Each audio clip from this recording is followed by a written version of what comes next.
138 about it.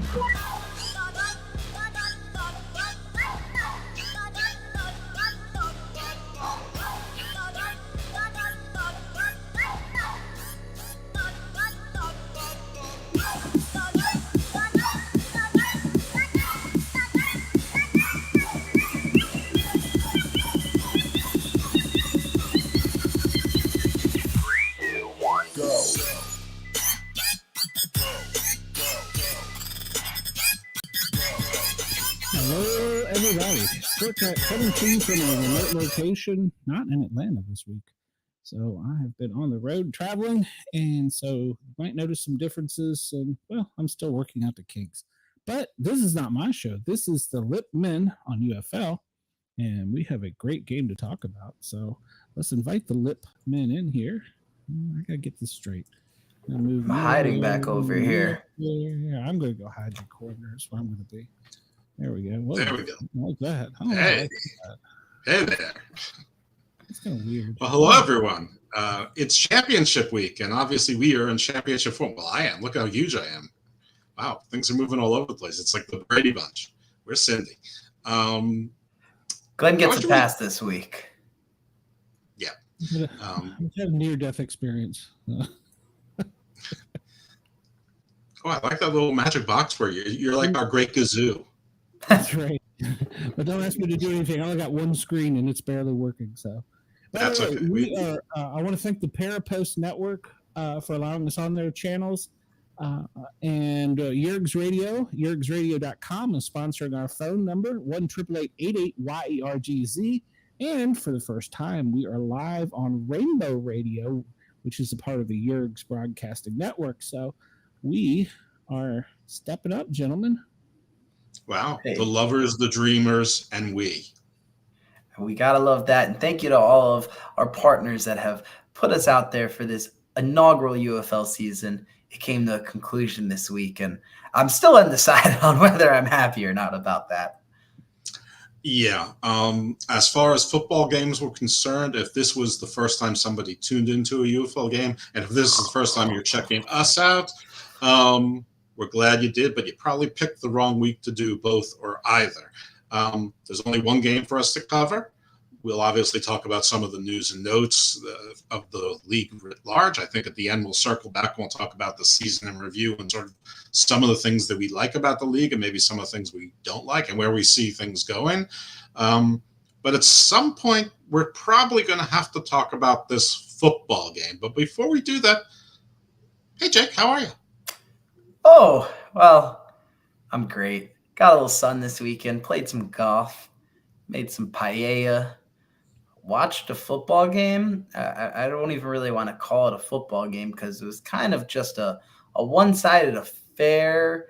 But even that is kind of making the team that won sound a little bit better than they actually looked. But today is a great day. Last week in my job, I'm about to transfer over to a fully remote role. So life is good, and let's just talk some football. Yeah, I love remotely working. It's definitely going to be different. In either context. Yeah, you can take that in either context you like. All right, so I think maybe we'll go into some news notes. First of all, we'll do the attendance from the week prior, the penultimate weeks where we had our conference championships. The Michigan at Birmingham game drew 10,287,000. Not so great. But that was one of Birmingham's better showings. San Antonio, St. Louis, 30,237, which you think sounds pretty good, but actually for St. Louis, that's fairly modest. Not their worst showing of the year, but fairly modest for a championship game for them. Last week I did go 2-0, great, 2 games. This week I went 0-1, so just like San Antonio, I couldn't get it done in the big one. And you and I were both in the same boat with that. We both got the conference championship absolutely correct, and then you look at the championship game, and we fell flat on our faces. We did, but there were some honors this week, so I think we can take a little time to talk about some of the positive. Breland Speaks, he was Defensive Player of the Year. Did we mention this last week? I believe we did, but you never know if people watch both weeks. So let's just quick rundown. Okay. Hakeem Butler, Offensive Player of the Year. Adrian Martinez was the MVP. And I think we mentioned 2 weeks ago, Chris Rowland was the Special Teams Player of the Year. So congrats to all them. And Jake Bates, who had a stellar beginning of the year and then got off to hit the rocks a little bit, but he has been signed to a professional football team. I didn't know this. So, yeah, he got signed, and there's a bunch of teams that bunch of players. Daewoo Davis is going to be signed to the Panthers, and there's a bit of a controversy with one of the players this week who apparently has drawn some NFL interest, and that might have led to some self-preservation. I'm finding it all very hard to believe, so we'll get into that when the time comes.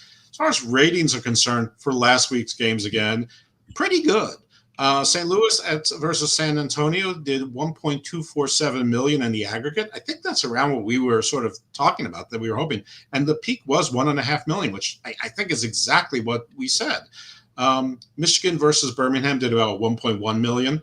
I don't remember what we said, but I think we said we hoped it went over $1 million. And I think the way that we looked at it is if we could hit $1 million, then that means that there was some success. And if they could start approaching 1.5, then that's when you're seeing, this is the growth and this is what we're anticipating from primetime playoff games.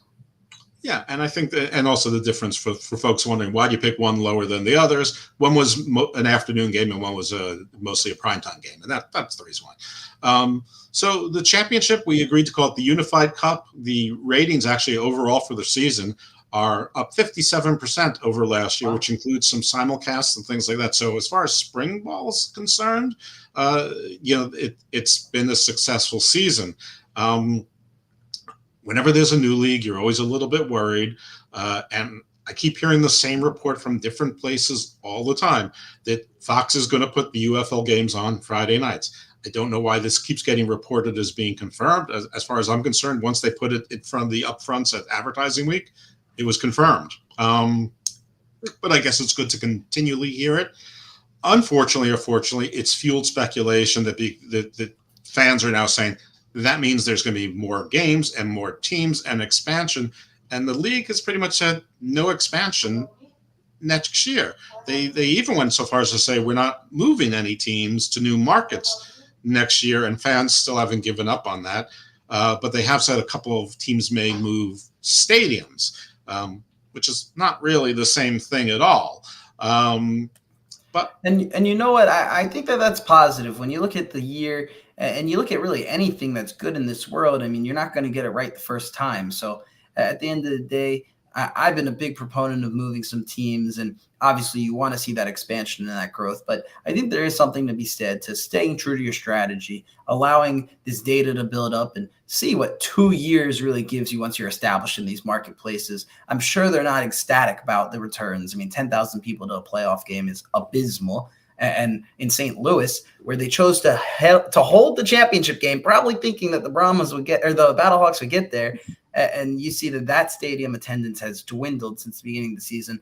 Not all the things that you want to see as a league, as a business, but I think having a second year, having your roots get established, I think that is promising, and it's something to watch because I think that this league is going to be very analytically sound, and they're going to use a lot of data to make their decision. And one thing to add is I've talked a lot about the extended highlights on YouTube that the UFL posts, and they post little clips from press conferences and highlights and this and that. They're doing a good job on YouTube of promoting themselves.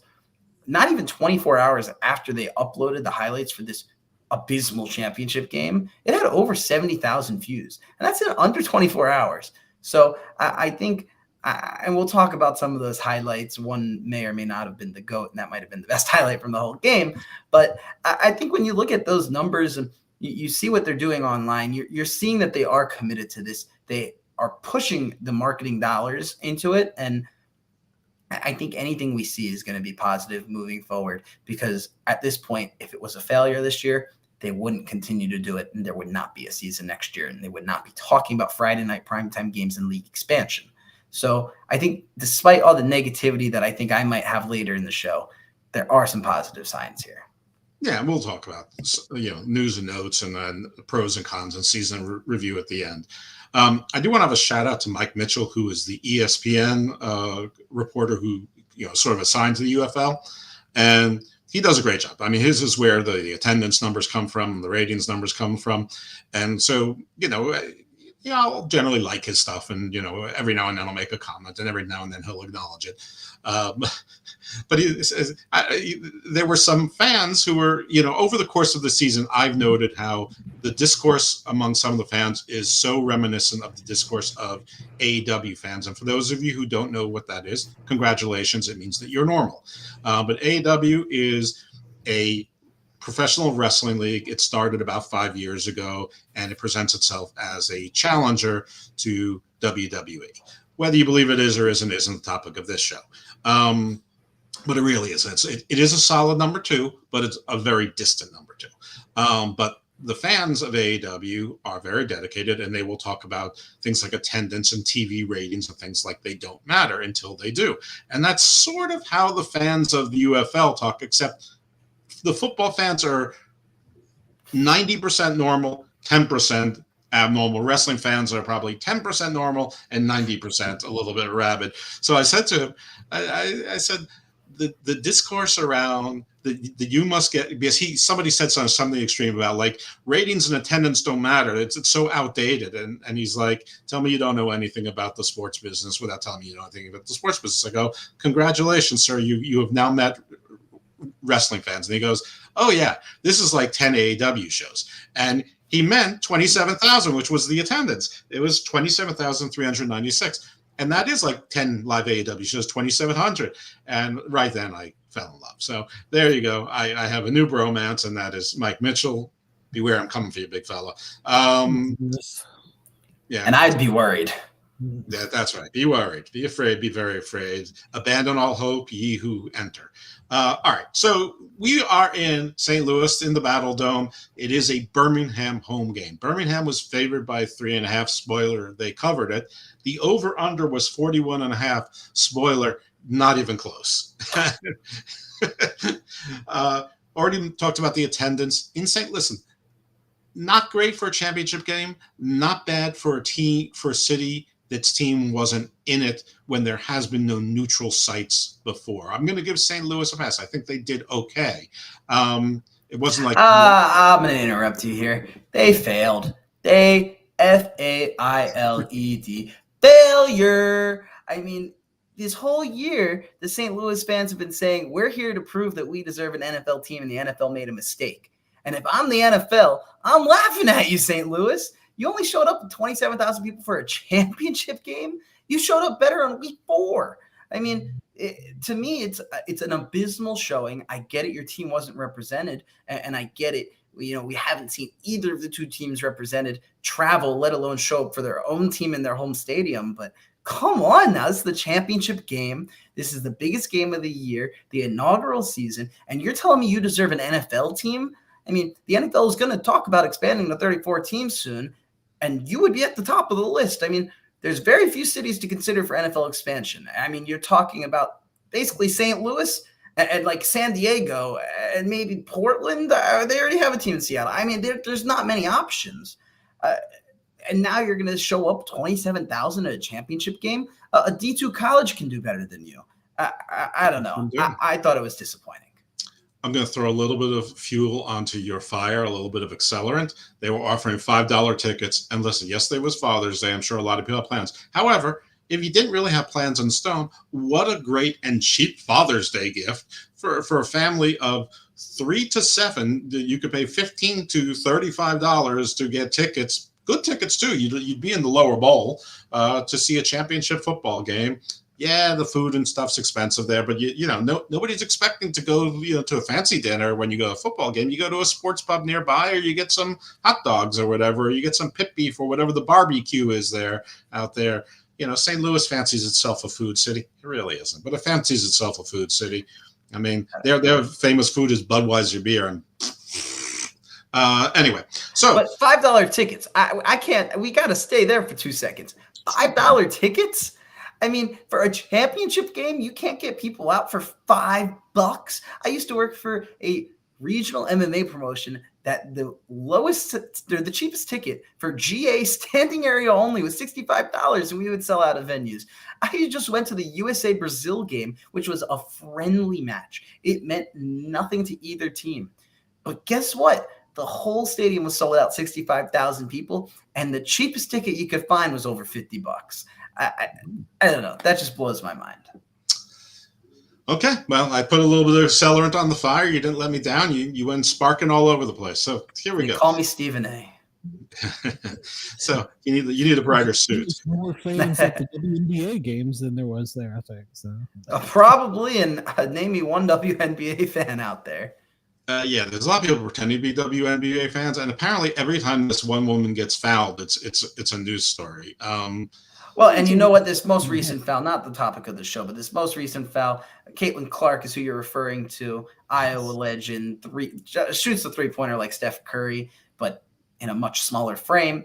And she was going up against Angel Reese, who's a product of Baltimore, went to LSU, a stud in her own right. They calling her like the Chi-Town Barbie or something. And you know what? It was a hard foul. Caitlin Clark went up for a layup, and there's been a lot of talk about how she's been fouled, but she barely got hit on the forehead, and they call it a flagrant. To me, that is a news story, but I digress. Okay, that's all. I saw the foul, but you can't avoid it. It looked like a basketball foul. I mean, yeah, it was a hard foul, but I've seen worse. So, anyway. Caitlin Clark said, "I'm going to just make the next 2 free throws," and you know what? She made the next 2 free throws, and you know who didn't make jack squat? The San Antonio Brahmas. They sure didn't. So you know who's at the game, though? We had some champions there. Kurt Warner was there playing catch with Cade Warner, who is a wide receiver on San Antonio. I don't think he's seen the field, or at least not maybe outside special teams. And he was covering his first team. But congratulations for making it in the first place, Cade. Yeah, and Kurt looked pretty good out there, and he was there with the GOAT, Tom Brady, who looked every bit this 6'5", basically some sort of god, Greek god, I guess, fits well enough. But and he's the guy with the worst combine of all time and far from 6'5". But he did look good in that really expensive suit. I mean, the funny thing about Tom Brady is, wasn't he picked like 199th? Yeah, 6th round pick.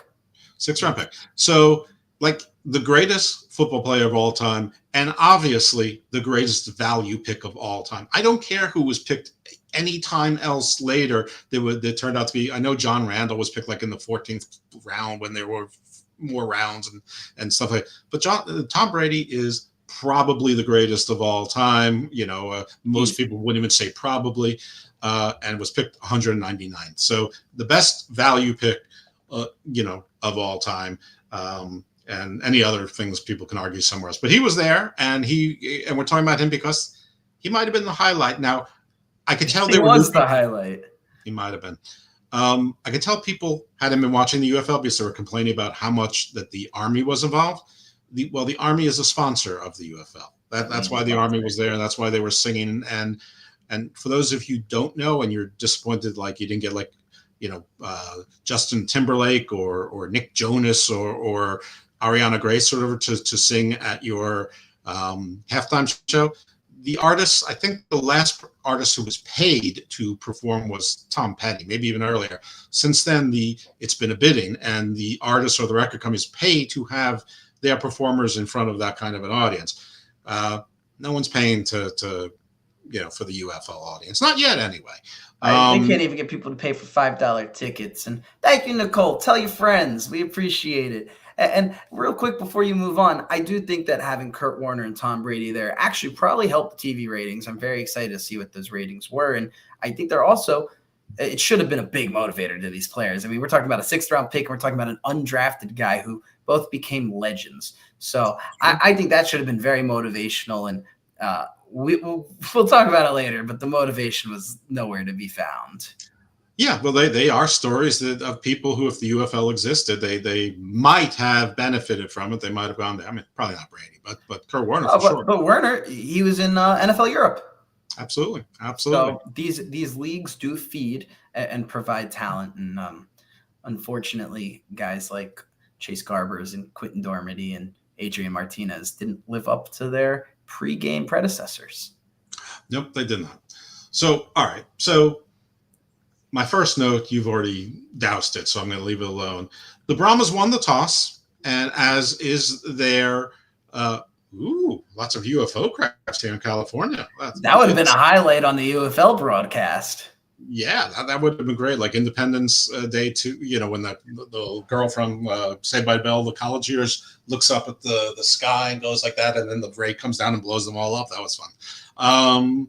That would have been good. But Right Network, wrong show. Glenn, you gonna put that one up for Natch to film some too. Glenn Booker. That's how you know it's for real.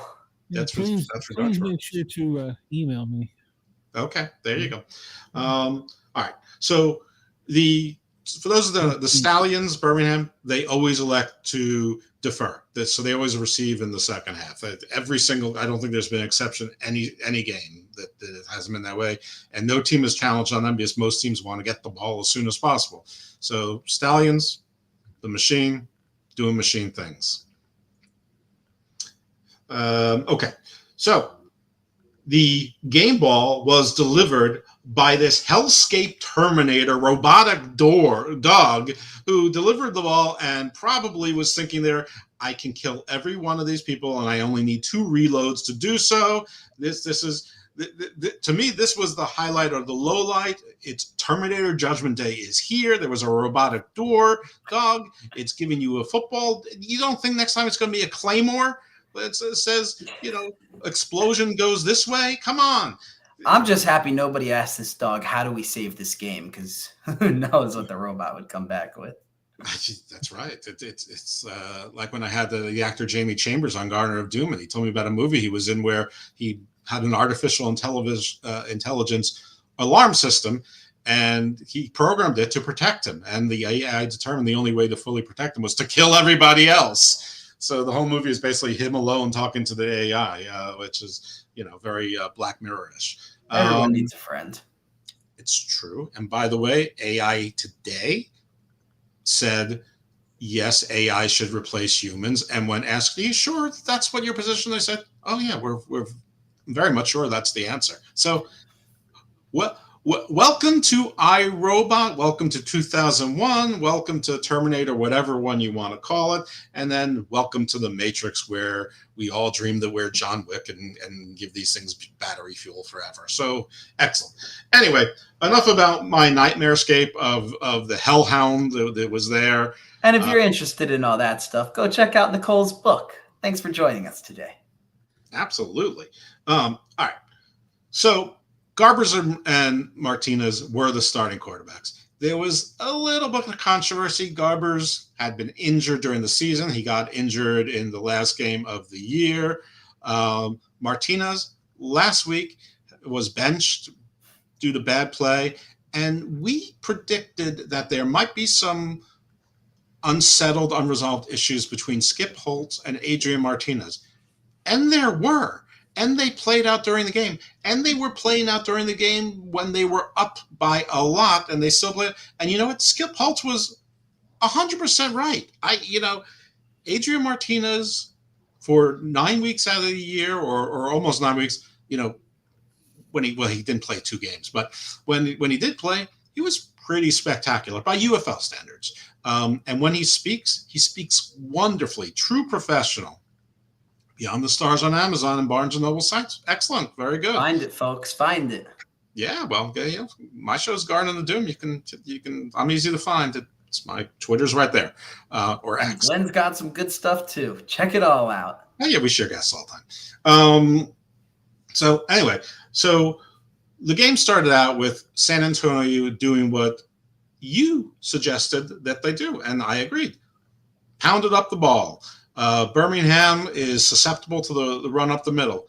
And the Birmingham defense, I think, heard you because they were tenacious. Now, listen, they were tenacious all during the year as well, but they did show some weaknesses. And running the ball up the middle worked okay. Anthony McFarland quietly had a pretty good game. It just didn't matter. So San Antonio came up with sort of a dink and dunk kind of mentality. They opened up with sort of a swing pass to McFarland. Then they did a couple of runs up the middle. But I got to tell you that the offense was not impressive. And this entire first half, I mean, we have to fill an hour here, and we could probably talk to Nicole about her stuff the whole time, but we probably shouldn't. But this game, the first half, San Antonio burned early timeouts. They did a super challenge, not super challenge, but they delay of game, a stupid fumble, some terrible play calling. I mean, it was just self-inflicted wound after another. Yeah, and Birmingham didn't do much better either. They tried to run. Person was running the ball a little bit. San Antonio even had a penalty for a guy wearing the wrong colored socks, a uniform violation.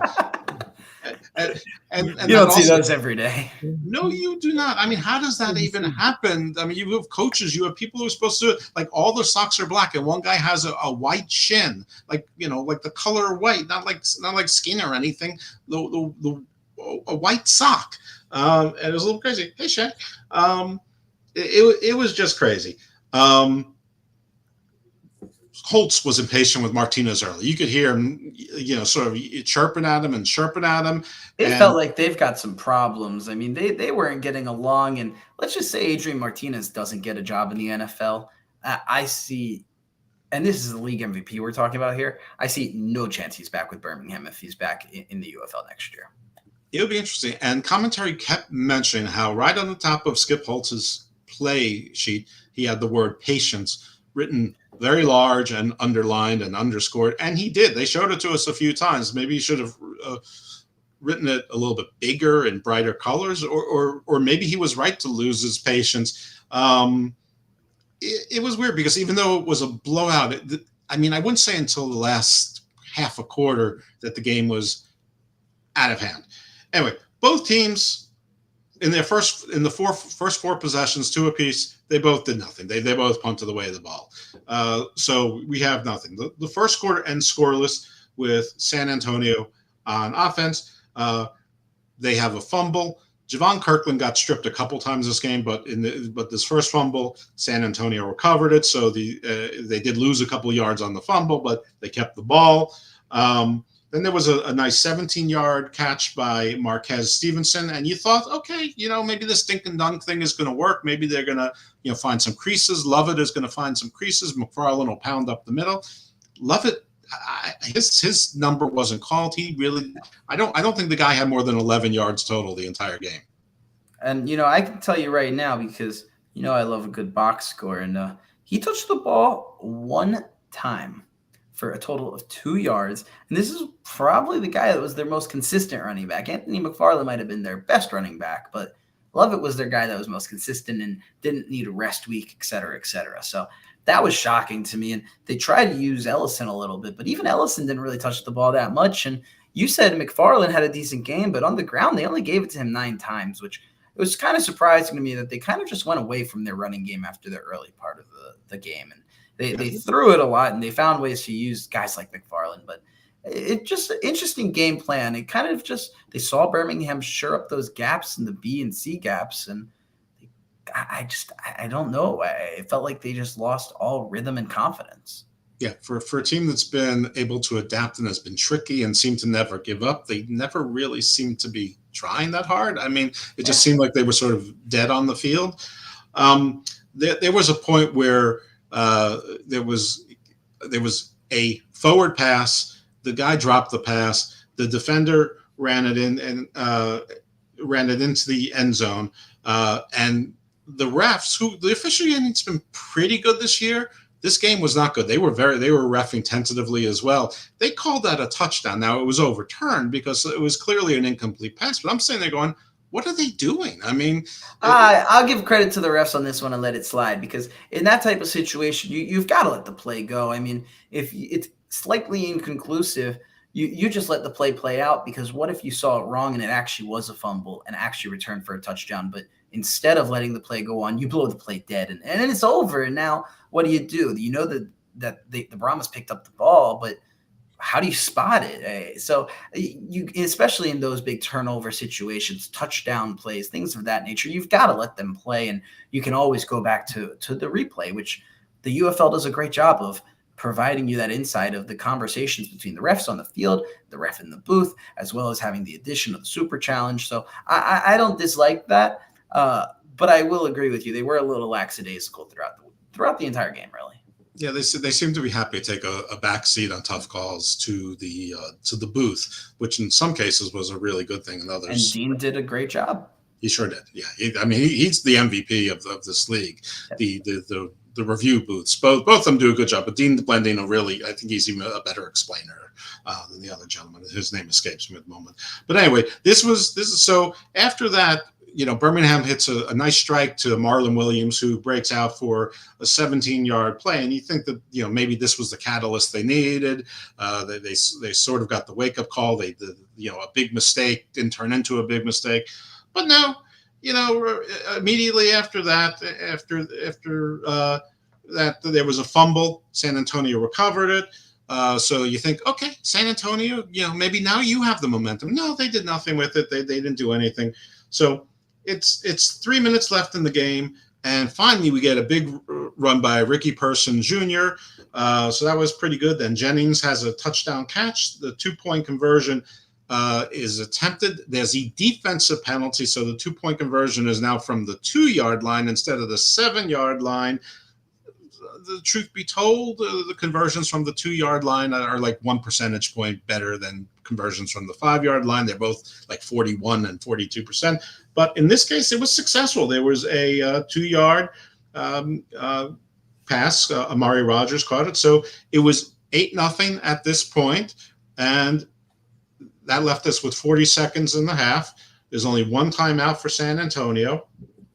They caught a pass, and then you have a wide receiver who catches a pass, and instead of the first receiver, they throw it to the sidelines. He goes out of bounds as he's supposed to do.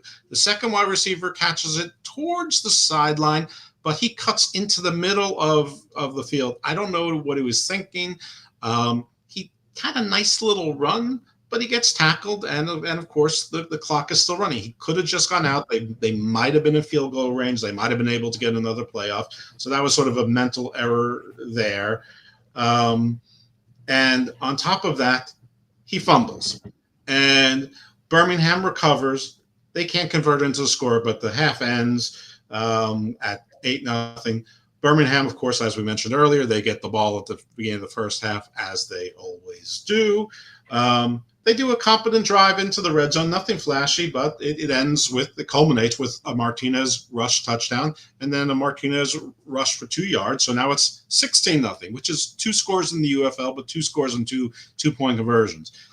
It feels like this game might be out of hand, and I've got to remind myself, it really isn't. There's always the 9-point play and the 4th and 12. Yep, and so that's and commentary even made a point of mentioning that. I don't know if they did that early, but they certainly did so. But yeah, and this is where Kirkland, who is San Antonio's probably best offensive player, it's not named McFarland, certainly the best receiver, he gets stripped for the second time. He's injured, so he's out of the game. I don't know if he was really injured or if he was benched or whatever the case might be, but the commentary said he was injured, he was icing his knee, and he was out for the game. So they knew that right away. Birmingham did recover that strip, and then we do this drive ends with Birmingham moving on down, and they do a quarterback sneak. Now this was called stopped on the line, but from my eyes, it was a touchdown, and it took a little bit, and it seemed pretty obvious to me, but the refs on the field called it otherwise. But the booth again came in. They looked it over. They showed us in all the angles, and it was clear that the ball broke the plane, is the terminology that we use in sports, and us LIPP men know the correct terminology. So another touchdown. The conversion was missed, but it's 22-0 at this point. And then San Antonio, I guess they're getting into desperation time. They turn it over on downs. So that means they went for it on 4th, and they missed it. And this was just before the fourth quarter. Okay, so in this sequence, Garbers has a rush, and he is really close to getting the first down, and he slides to avoid it, and he slides down probably about 1.5 yards before the first down marker, and they're down 22-0, and it's basically the fourth quarter. His team revolted on him, and rightfully so.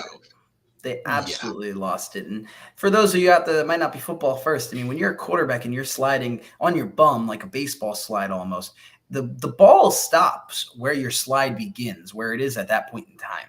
So you don't get to slide and wait for someone to touch you and that be where you're marked down. So he starts his slide almost behind the line of scrimmage even. And I thought they even gave him a generous spot, even though it was still short regardless. And it's just one of those plays where I remember the commentary in the back of my head right now where, the number one skill for a quarterback, especially in this league, is awareness. And if you're going to be a quarterback in a championship game, I get it. You were the week one starter. You had some injuries. You didn't start the whole year. But, I mean, come on, man. Like, this is what you're trying to put on NFL tape to compete for a job in the NFL, the big leagues.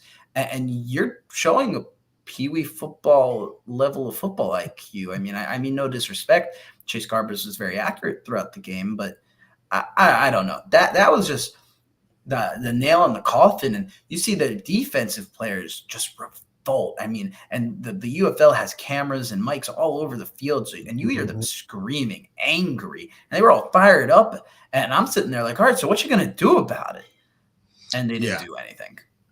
And honestly, listen, I mean, it's not me out there. I'm not an athlete, but he is. And he's a professional athlete at that. So again, he has to have awareness. And I know that there's 210 to 290 pound men bearing down on you. However, there was enough space that he could have dove forward, or he could have just stayed upwards and extended his arm outward. And he was close enough to the out of bounds. He could have put his arm out of bounds and the ball would have been out of bounds. Might he have been hit? Probably. Might it have been an unnecessary roughness penalty? Possibly. Probably. And it would have stopped the game clock. So you would have had more time to play with. But all he had to do was extend his arm out and then move it a little bit to the right, and it would have been out of bounds and they would have had the first down. And I could see it. Everyone on his team could see it, and everyone was outraged. And I have to say, rightfully so. And I think this is probably a good enough time to sort of discuss that it came out during the course of the game that he might have done that as self-preservation because he's been injured a little bit, because apparently there's NFL interest in him, which is, well, chicken squat. And first of all, I'm surprised he has NFL interest in him because he hasn't been that great. I'm not even sure he's the best quarterback on San Antonio, but this performance wasn't doing it. And that self-preservation in a championship game while your team still has a shot, where you really only had to do a little, like, I get the motive, but the football player in him, the competitiveness, and also the part of him that knows that the scouts see everything too. He had to know that looked like chicken squat, and I don't want to say squat. I want to say something else. I'm just not sure if we can. I think it was chicken shit. And I think that if the NFL had any interest in, which again, I cannot fathom as to why, there are better prospects in the UFL, but this should have ended them. What do you think?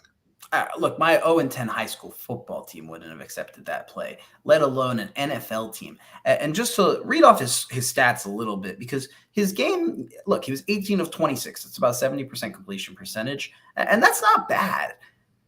But why did he get there? Because he refused to throw the ball down the field. And it was like at some point in the second quarter that he finally threw the ball downfield and he overthrew the guy by 10 yards. Like, you've got to have some self-awareness where you're looking at yourself and saying, okay, there's some NFL interest here. And okay, this is a championship game. It doesn't matter if 1, 2, 3 teams have reached out to you. Like, buddy, come on now. You have 32 teams that are watching you, potentially willing to sign you to a contract that will set you, your family, your kids, your kids, you're everybody up for life. And you're sitting here 18 of 26 with 115 yards, thinking that you don't need to aggressively play in a game that your team scored 0 points and you're the quarterback, the focus of the offense. And not even that. I mean, I get it if your legs were in it and you're trying to say, okay, well, look, I bring some running mobile skills to the table, but you ran for 3 carries, 7 yards, and you take away that carry, he's running for 2 carries, 7 yards. I mean, those are not good stats. And so, to me, if I'm an NFL coach and I see that play and even the slightest rumor of NFL preservation, that's a major red flag for me. And I can guarantee you a veteran NFL coach, a Mike Tomlin, a John Harbaugh, and Andy Reid, he's crossed off the list automatically. Yeah, and we're going to see a stark contrast in the attitude in just a little bit. So Birmingham gets the ball back on the 47. So obviously you can tell San Antonio, they were around midfield when they turned this ball over. So at this point, I just wrote down, Skip does not like Adrian Martinez. Like they do not get along. Yeah, he just does not like him. There's something there that's in Adrian Martinez that he just doesn't like. And you know what? I think I can tell you exactly what it is, because I had a very similar thought while I was watching and hearing their interactions. But the other prevailing thought that I had was it just kind of felt like Skip Holtz, in between comments he was making, was saying to himself, this guy is just dumb. Yeah. Like it just felt like he didn't trust him or respect his intelligence. And again, major red flag when you're talking about quarterbacks. I mean, your quarterback needs to read the field, know what every single player on the field is doing, and then also be ready for the next play and have a game plan for the next play. Because if you're in a hurry-up situation, you might have 3-4 plays in your helmet that you're being told, and you need to be able to manage one play at a time very seamlessly without any problem, with high intelligence. And it just kind of felt like Skip Holtz didn't trust him. And, you know, there was one comment at one point when Tom Brady was speaking about, and at this point it's 0-0, absolutely nothing happened in the game. And Tom Brady goes, you know, you need to stretch the field. And a lot of the times you would say, okay, let's get the skill players involved. Let's get out wide. Let's go downfield. Let's take a couple shots. But what Skip Holtz had to do is revert to the quarterback running game. And yes, this was the leading rusher in the UFL for the season, regardless of position. They'd love to tell you, regardless of position, Adrian Martinez was the leading rusher. But, I mean, if your only way to stretch the field and open up some space for yourself is by running with a quarterback, you're failing at something. And it worked for them, because all the problems that I talked about within Birmingham offense, or Birmingham's defense, they showed up in San Antonio's defense, and Birmingham fixed those flaws, and San Antonio tried to expose them, and they couldn't do anything. And it kind of was the reverse of the last time these two teams met, as you see Birmingham going out wide with some power runs and going in between the guard and the tackle and going outside using the tight ends as blockers. And San Antonio just couldn't do that this time, and their defense was not stopping it. I mean, their secondary was good. They were flocking to the ball. They were playing hard and aggressive the entire game, but they had no outside contain. And Adrian Martinez, his one way of beating them that week was by running outside. And that's what Skip Holtz had to rely on, because you could tell he did not trust his quarterback to throw the ball downfield. I'm glad you said dumb, because that's the impression I got too, that Skip Holtz thought he was dumb. And Adrian Martinez, I don't think he's a dumb person. No, I mean, when he speaks, it's straight out of quarterback central. He speaks very well. He's probably an instinctive player. Maybe they can, they can coach that. There's been, I think, we're Baltimore guys. The Lamar Jackson's first season, couldn't pass the ball worth them. Now he's one of the best quarterbacks in the league. Two-time MVP. Yeah.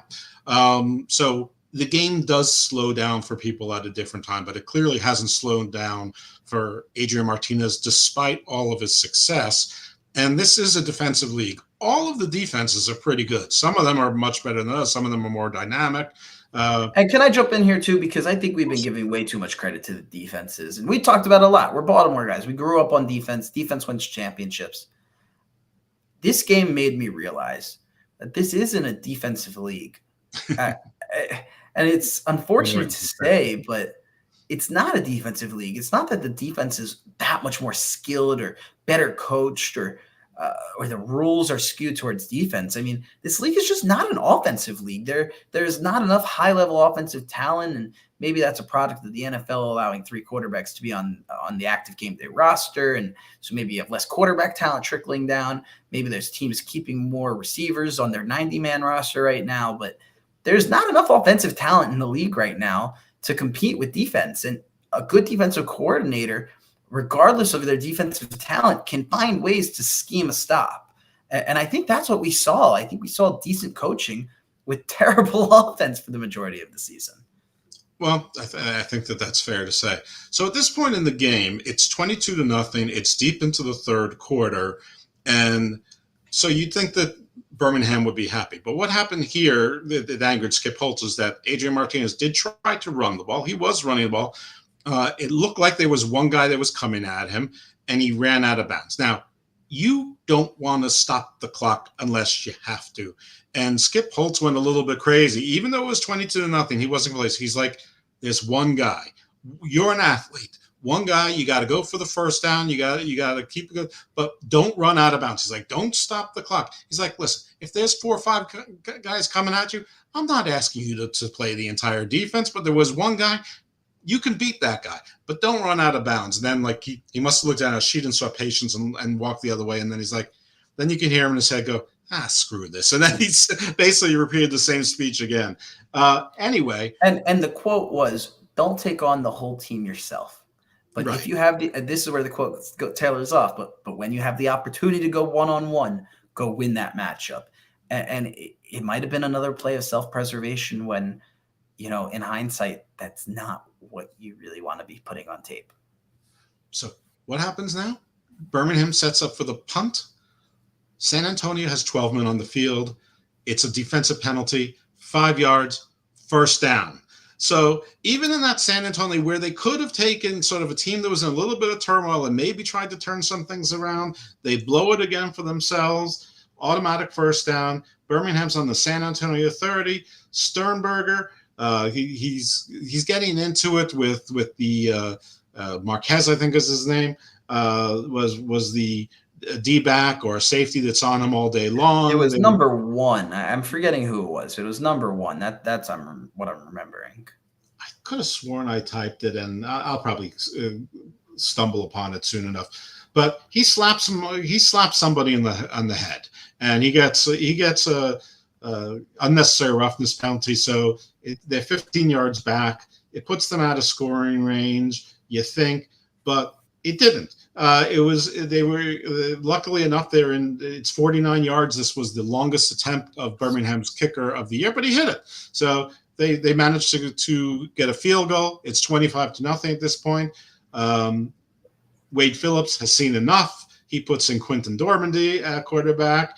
The first play is incomplete, thrown behind the receiver. The second play is a run for nothing.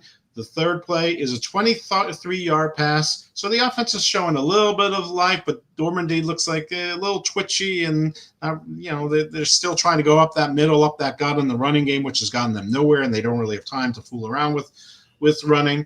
And then we have, who is it?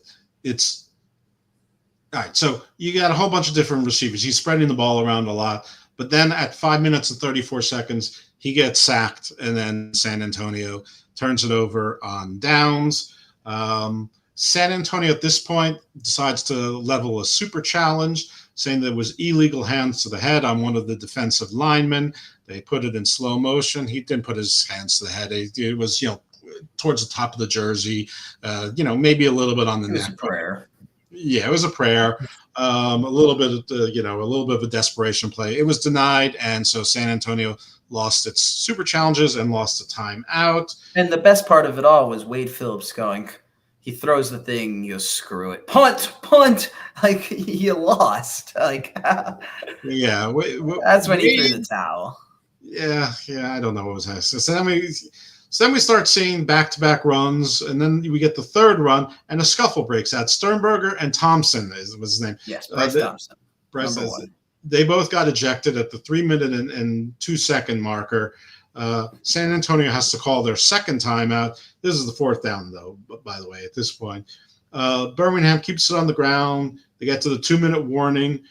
They get a first down. The person crosses the 100-yard line. Skip Holtz has his third straight championship, 25-0 with the shutout. It's the first shutout of the entire UFL season. Great time for it, guys. The defensive player there is, I hope I pronounce this right, Chiava Tizino, and Adrian Martinez was the offensive player of the game. I'm not really sure that one was well earned, but he was. I'll tell you this right here. Adrian Martinez was far from the offensive player of the game. I mean, I guess his 2 rushing touchdowns qualify, but give me Ricky Person Jr. as the offensive player of the game. He had 100 rushing yards, as you mentioned. He also chipped in the receiving game a little bit. He was used as a pass blocking back. He did the dirty work that nobody else was seemingly willing to do besides Jay Sternberger. And I think the funniest part of the entire game was they get ejected, and one of the commentators, I forget who it was, but one of the commentators go, it's really more sad for Jay Sternberger than it is Bryce Thompson, because he's going to be celebrating from the locker room and the rest of the team's on the field. And I'm like, that sums up this game perfectly, because it doesn't really hurt Bryce Thompson, doesn't really hurt the Brahmas. It really only affects Jay Sternberger, who after that game, I have to say, he didn't have the best statistical game. And really, he had a decent season. It wasn't the best statistical season ever, but he proved himself to be a good teammate. I don't know. I like the fire that he has, and I think that guy is very deserving of a chance in the NFL. He's deserving of a chance. I think that he's a very good tight end in the UFL. I don't know what that translates to in the NFL. I really don't. But if he can be on a hands team, special teams, or whatever, that's probably, or even a practice squad option as a fourth guy that could get called up on game day.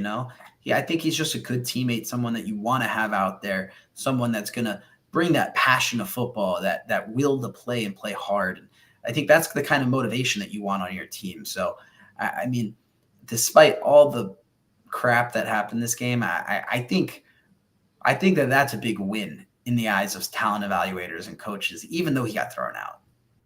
Yeah, he got a little chippy at the end. It seemed unnecessary, but all right. Whatever. They were at it all game. In any event, that was the game. It wasn't that exciting a game, but, it wasn't that well played a game. So if it was your first introduction to the UFL, I'm sorry. I will say, season in review, this is not an NFL level league, but once you get used to it, you get used to it. And I enjoyed the games mostly for what they were. And with only 8 teams, it was easy to get to know the teams and sort of their personalities and sort of what they did well and what they did not well. Sometimes it's harder to find what they did well versus what they didn't do well. There were a few players that stood out on any given team, especially on the offense, because the offenses were so far behind the defenses. There's probably 10 receivers in the entirety of the league that probably could merit, their names being called. Probably more guys on the defensive line and linebacker core that'll, get some looking at. Some of the linebackers maybe at strong safety in the NFL, especially some of those San Antonio guys. And San Antonio's defense, they didn't give up the game. No, they played hard all the way through. Yeah, their offense lost this game for them. Little bit their coaching. I didn't really sense the fire in Wade Phillips. I guess he's been coaching for 50 years, so maybe, not being too fiery is what's kept him alive and in the game this long. I don't know. I didn't feel like San Antonio's played hard and tricky, and they did trick plays, and they didn't pull anything out of their magic bag this time. Even in desperation time, they just went for a fourth down, at some point. That's it. That fourth down, that last fourth down, that sack on Dormady, it wasn't even a sack on him. He just fell over on his own. It was just one of those games. And we've talked a lot of defense. You mentioned Tizino, but shout out to the entire Birmingham Stallions secondary. It felt like they all got their hands on a ball, and the stats don't really reflect it, but Isaac Brown, I thought, had a great game. He was really locked down in coverage, and Kenny Robinson had a big fumble recovery, and that's a guy that was all UFL, and he celebrated by hugging the goalpost, and that was a little funny thing. And I thought that their secondary was, unreal, and their D-line, they had control of the line of scrimmage the entire game. And when you look at the Brahmas, and really, I'm just referring back to the stats. You see Tease Tabor, who had 11 tackles, but Tease Tabor, and he's a well-known guy. I believe it was University of Florida, played a little bit in the NFL. That's a guy that I actually thought he played terrible, and he's one of the reasons why the Brahmas got let down, because there's a reason why he has 11 tackles, because the ball was getting thrown at him time and time again, and this is a guy with NFL pedigree. And I remember there was one play where he completely overplayed it. And I don't know. I think the great defense that we saw from the Brahmas just was adequate. They proved in this game that they can't be the sole contributor to a team, and they were the best defense the entire season. But in the championship game, they were the second best defense that day. Yeah, and the Brahmas had a bunch of passes knocked down and deflected by D linemen and linebackers. Some of them were just stupid throws, but still, they were there. And this game could have gotten a lot more out of hand if some of those balls sort of magically stuck to players. And we've seen that happen in football where a guy just knocks it down and somehow his arms come down and trap the ball. And then they're like, ooh, I've got it. And they run.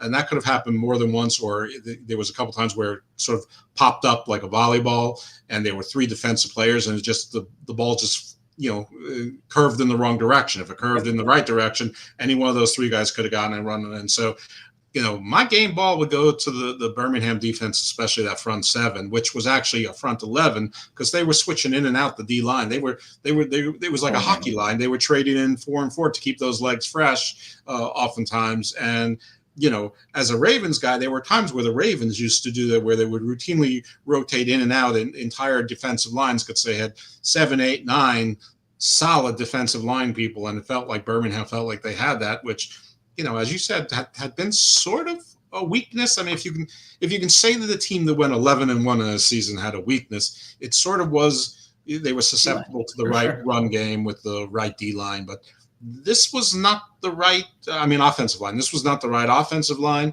McFarland showed some sparks, but the game got away from them. And McFarland was the only player that was noteworthy to me on San Antonio, period, for good things. Garbers was noteworthy for terrible.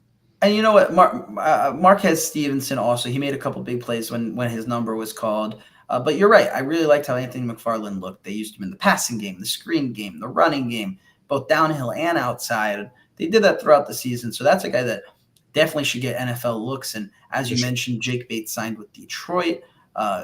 David Davis signed with Carolina. And today was the first day that these players are eligible to sign with NFL teams. Slightly unfortunate that the timing lines up that the teams literally just filled their rosters for training camp. So it might be a little bit hard for these guys to get movement on the waiver wire in the NFL. It might take some injuries in training camp and preseason for them to get their opportunities. But I think we're going to see a lot of movement with a lot of these guys. And I think McFarland and Jacob Sailors, those are the 2 running backs from the league that I definitely expect to get a call, and maybe even Ricky Person Jr.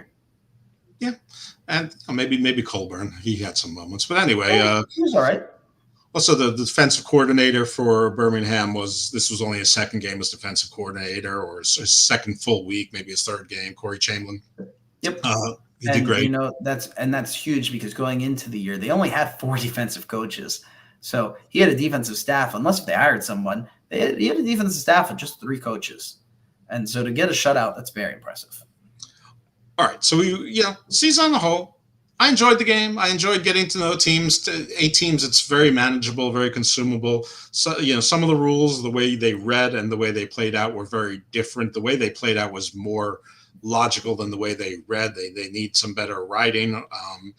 So some of the rules are interesting. I sort of came to like the 4th and 12 option when you're behind in the 4th quarter. The extra point options. Some people like them. Too many misses for me. Some people like that. I don't. I think you do like it. I think it just brings excitement. I think especially when you're looking at a league like this one where, it is hard to get points on the board. I think anything that promotes scoring points isn't a bad thing. I don't think extra points is what fans look for. I think that's when they get up and have a drink or grab some food. So I think providing the action, it brings it more into like more of that hockey environment where, that you can't sit down and miss a play because it's always happening. And but I do also like you mentioned, the 4th and 12. I like it. And I think if they were to make any changes, I think that's a rule that you say, why does it have to be limited to the 4th quarter when you're losing? Let's make that be something that you can do at any point in time during the game. I was a proponent of having the 1 point being a kick until there was the interception for a pick 1. And I never saw a pick 6 and a pick 1 back-to-back plays before. And just for that moment alone, I'm back on board with the way the scoring system is, just because that was just so fantastic to me that you can now have a pick 2 and a pick 3 and then all of that. So I think it's enough of it. I know you're saying it's exciting, but when 3 out of 4 attempts are missed. I'm not exciting turns to frustrating, especially when you're watching every game. Like, I don't think a normal fan, well, maybe, but your average fan probably watches their team or whatever. But then again, the average fan maybe isn't in a town that has a team, so who knows? Maybe they are like me. In any event, I would say the number one thing which was terrific this league was the officiating, especially the booths, how aggressive they were in policing it and getting wrong calls right. I would say that they were right 98% of the time, if not better. And I do like the super challenge. I think it's funny when coaches blow it. I think it's interesting when coaches. I like that they can't just call, you missed a holding there. You have to say, you missed a holding there on 68. So do you think that we even saw any win? I feel like we only saw maybe one hit. I personally think the super challenge is useless. I actually think you should eliminate it. I think you should make every call replayable by the booth. I love that transparency that we got from the replay booth. And I think you just play into that. Why? Like, that's just such a waste of time. Just when you have the camera on the coach for 10 seconds while he's just twiddling his thumbs. Oh, do I throw it? Do I throw it? Do I throw it? And then all of a sudden they throw it and you have to make a big ordeal. Like, you knew Wade Phillips was going to throw when he'd throw it because they have no other options. Otherwise they lose. I think it's just a waste of time. And this league is trying to be exciting and innovative. Let's stay innovative. Let's give the refs some power. Let's have some control in the game. Maybe if they have full control of the game, they're not even going to have that fight at the end of the game because you respect the refs. I don't know. But to me, with all that said, I think the best part of the league was the innovation. And I think as we see the league continue to grow and continue, that's what needs to be the focus. I mean, they need to be in conversations with the NFL saying, what do you want tested out? What should we try to see if it's going to work at, the big stage? Because at the end of the day, nobody really cares about the UFL games. And I'm sitting here talking about a podcast about it. Nobody cares about the UFL games. What they care about is the players developing and advancing to the next level.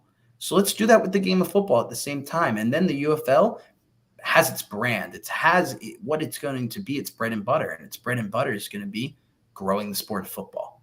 It's going to be more than just the league. I'm going to throw a super challenge here and say I did like the super challenge. I think there was a couple times in the season where it did actually change the outcome of the game. You're mostly right, though. Mostly they were missed, but I sort of enjoy it. And maybe because the players are also new to me, that the only person I know on site is the head coach. So I'm enjoying seeing that and that interaction, their frustration, and you can hear their thought process and all that. And I sort of like dissecting that. Maybe it gets old.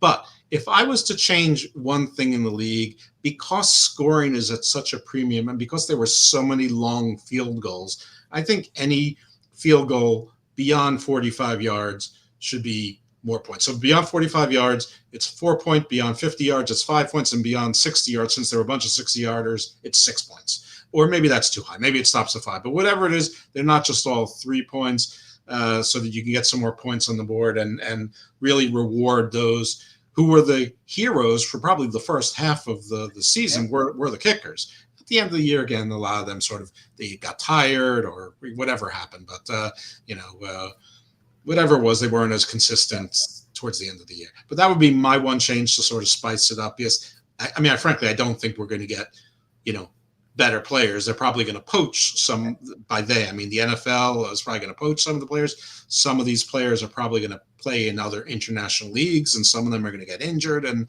they just won't all be available. Some of them are going to say, listen, I've wasted 5 years trying to become a professional football player. I have an in with, this insurance company or this construction company or this sales company. And, I think maybe it's time at 29 and a half that I actually work on a career so I can have a family and stuff. And so, there's going to be some of that as well. But what if there was something or some things that you would change in the game? What would that be? You're going to get them. You get two because you already said the 4th and 12 at any time. Yeah, I feel like I mentioned a couple things. So I'll just go with one more thing. And it's something that we talked about a lot throughout the season. I think that they overdid it when it comes to the microphones on the side of the field. There was too much going on in the broadcast. I love all the little details. I like the behind the scenes content, but it was too much at once.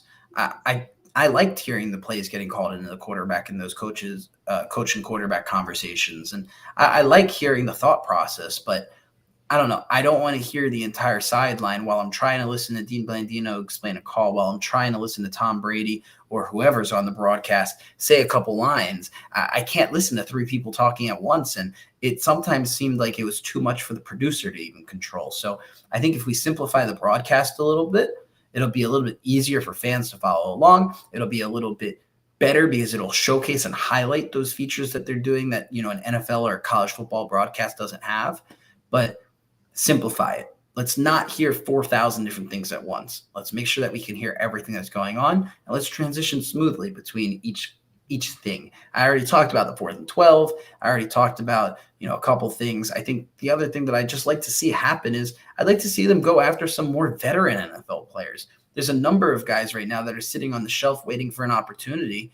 And maybe they tried to, and maybe these guys said, no, you're not established, but let's get some of those bigger names, some of those guys that have been on teams before and are not on teams now. I mean, Breland Speaks was a guy that they brought in that was kind of a big name.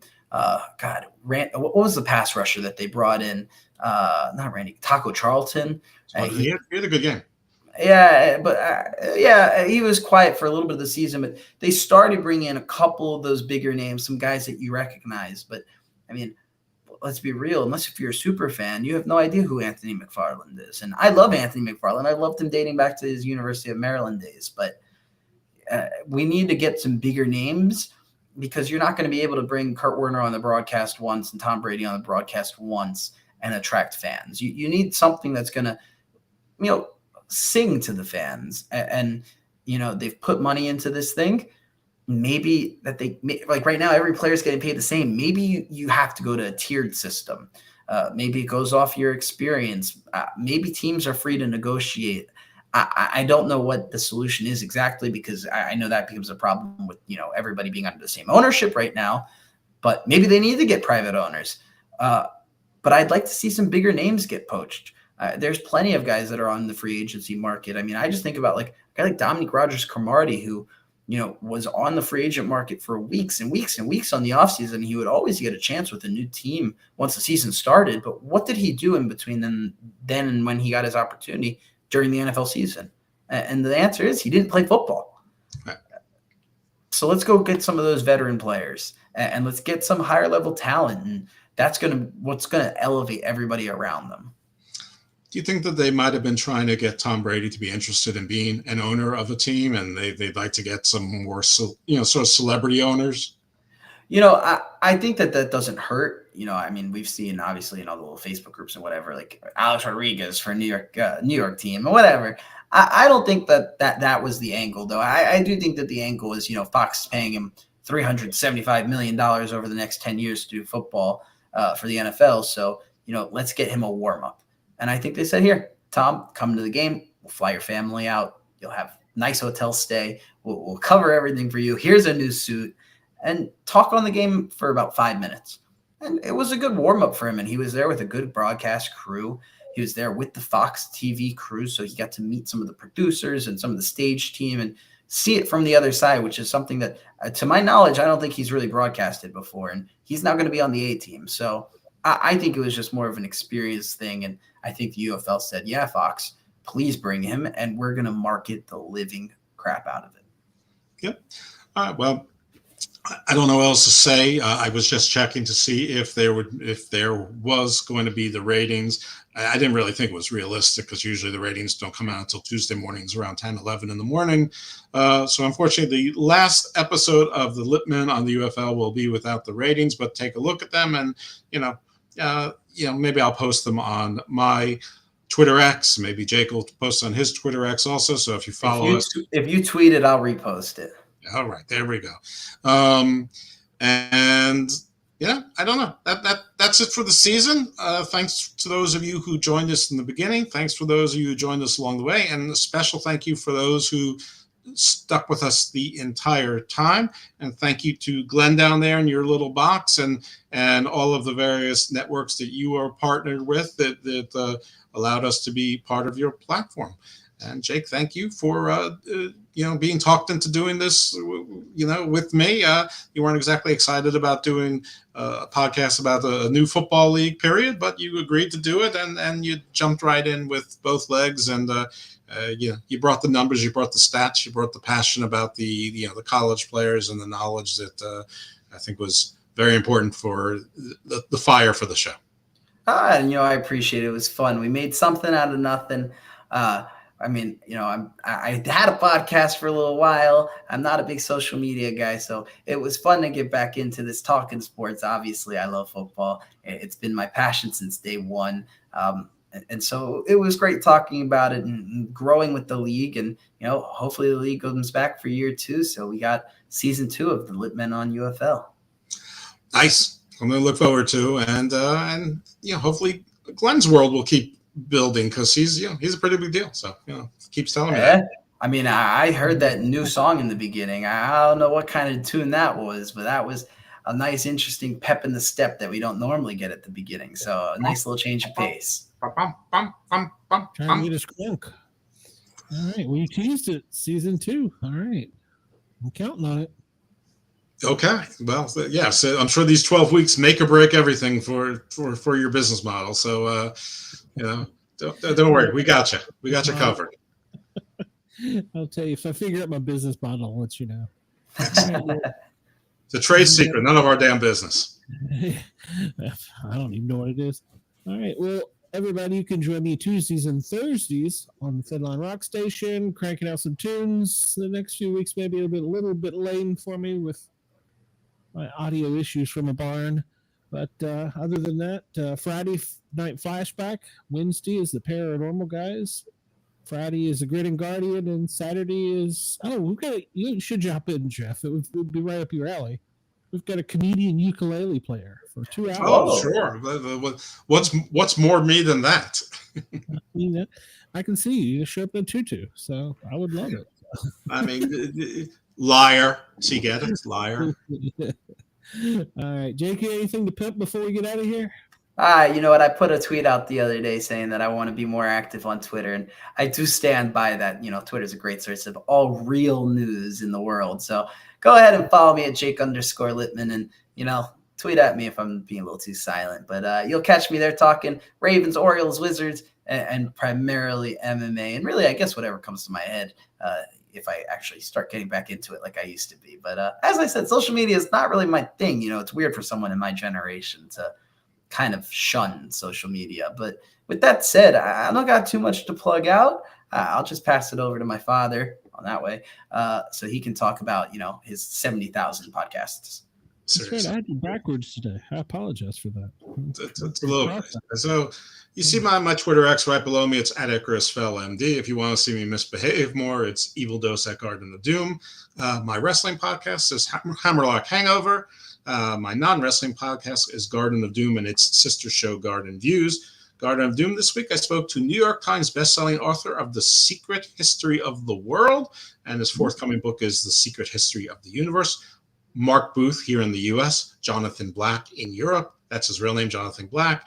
I don't know why. He told me why I had to do it. But anyway, basically his book takes you through all of the esoteric schools, the secret schools, mystery schools, basically from the beginning of recorded time through present, and sort of explains to you what their evolution is as tied to various zodiac epochs, leaders, historical figures, and perhaps mythical figures or historical figures, depending on how you want to look at certain things. So that was great. I recorded with John F. White, retired professor now, John F. White of Creckenford on YouTube, and he went into his pet peeves in Miss History.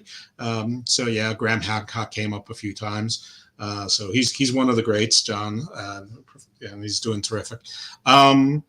And tomorrow I'm dropping on, not tomorrow, Wednesday I'll drop on Garden Views a licensed therapist who's also a paratherapist and an expert on tantric. So yeah, a little sex therapy as well. So, that was interesting. And I'm recording with a professor on the occult. I think tomorrow or Wednesday, and then also on someone on climate change later on this week. So we're cooking with gas. We got things going on, and we're always working on booking things. And some of my upcoming shows I'm recording with are people who have actually presented the great courses. So it's we still are overachieving in our booking. So check out Garden of Doom and Garden Views. I want later, if you haven't had enough of me yet tonight, I will be on Unpopular Review Wrestling, probably within the hour of reviewing Raw. But hey, the Wyatt Six is supposed to debut tonight, so give it up for the Wyatt Six. The Wyatt Six, like the Wyatt family, that was like 4 people. Yes, but see, Bray Wyatt died a year ago, and his brother is bringing back the Wyatt Six with a. Did he really die? Yeah, no, he really died. He died at age 36. So very sad. Wyndham Rotunda is his name. He's Mike Rotunda's son. Mike Rotunda, people might remember as IRS, Erwin R. Shyster. Also, he's half of the U.S. Express with Barry Windham, which is where the Windham comes from. Mike Rotunda married Barry Windham's sister. Barry Windham's father is Blackjack Mulligan, for those of you who are old timers. And Barry's brother, also Kendall, was a wrestler for a while, but also Bo Dallas is Bray Wyatt's brother, Taylor Rotundo, and then he was released by WWE a few years back, but he was picked up about a year ago. He was going to be brought into the Uncle Howdy story, and then Bray died. We're going to see what's going to come of that. But some wrestlers who you haven't seen in a while: Eric Rowan, Nikki Cross, Dexter Loomis, Joe Gacy from NXT is going to be brought up. Will Alexa Bliss be there? I actually have a shirt with The Fiend and Alexa Bliss merged into one. So I should have worn that for tonight. But, I can only play my shirts for the UFL. What can I tell you? WWE always innovating. Always innovating. So. I will try and figure out how to get the rabbit ears to get it here in Tennessee. So I'll climb up on the barn roof and see if I can find the signal. Starting January, it'll be on Netflix. Oh, well, that's true. I was going to Netflix starting January. Monday nights will still be live, still be 3 hours. That's what we're told. And SmackDown moves to USA, will still be on Fridays. That's what we're told. So, yeah.